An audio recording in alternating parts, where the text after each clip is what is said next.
Well, what an incredible final day it was here at Headingley. We're lucky enough to have witnessed an incredible comeback. Jared, a lot of it led on the last day by Shai Hope. Well, in some ways, I suppose all game on Shai Hope. What an incredible innings.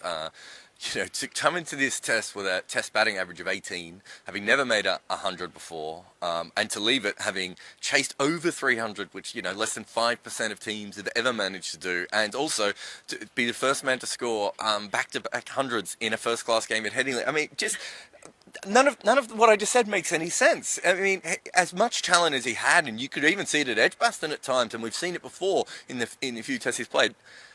To go from where he's gone to this, I mean, there are some places that take a long time to make a test 100, and when they do, it's quite special. Well, he's managed to make 2 straight away that's special. It's there's almost a bit of Sobers War Bob Simpson about it, where it's such an incredible moment. I mean, when you look at where the West Indies were coming into this test after that heavy loss at Edgbaston, and the mistakes that they made as well. How impressed were you by the way that they kept finding a way back into the contest, even when you probably thought they were losing it again? Yeah, I mean, having played so well for 3 days and really built, they made a couple of mistakes obviously in the field, but just played so well for 3 days, and then to give it up on the 4th day, I think that's when it looked like at times on the 4th day, and even they were thinking, we've given this up. We had our chance and we didn't do it. But I think they got back in the change rooms, and I think their coaching staff has to get, and probably Jason Holder has to get a lot of credit for this, just to fire them back up again and go out there and go, look, this pitch is playing up a tiny bit and the cloud's there, but you've already mastered the clouds once and this bowling attack once. Why can't you go out there again and see how you go?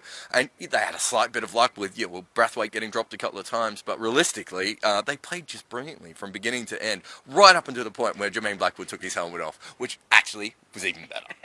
Probably the moment of the match, really. Have you seen enough to convince you that they could do it again at Lords? It's hard because they seem to be a team that almost has to play really poorly and then come back. And so I don't, the thing with young teams and inexperienced teams is quite often, you get one good game and then it disappears again. I would love to think that they could do it again at Lords. I'm not 100% sure that they can, but just every time they win, and they've had 2 wins in quick success in overseas tests, considering they've only won 4 in the last 20 years. They've won 2 in the last year and a half or something like that.